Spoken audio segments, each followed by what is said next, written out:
Nkwanirizako gwe munnange akyagyekuumiddeko ensi Buganda anti munnange ensi Buganda kuno kwe kwaffe Kabanda Musoke owennabalanga Obukoba Kyaggwe akaala amatendo nze nkubuuzaako nateera olunaku lwaleero kansuubire nti munnange oli bulungi kankulage amakulu g'amannya n'ebigakwatako era n'ebika mwe gava naawe ofeeyo okuzuula amakulu agali mu linnya lyo.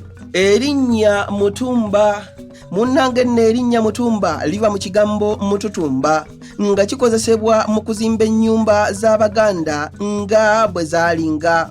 Edda nnyo ennyumba z'Abaganda zaabanga za ssubi era zaaseresebwanga mu mbu. Oluba olusooka olw'essubi baaluserekanga ebikolo oba eno gye batemye bye bitundu wansi ate oluba oluddako ng'ebikolo biba bitunudde waggulu. Bwe batyo bwe baagendanga bawaanyisa okutuuka waggulu ku kasolya.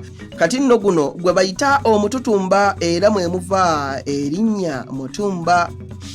Abange ebyo nno osiibisuseekaawo wabula munzikirize nzire ennabalanga Bukoba Kyaggwe tuddiŋŋana ate mu kitundu ekirala ng'ate munnange nkuwa ebirala. Ayi Katonda kuuma Namulondo.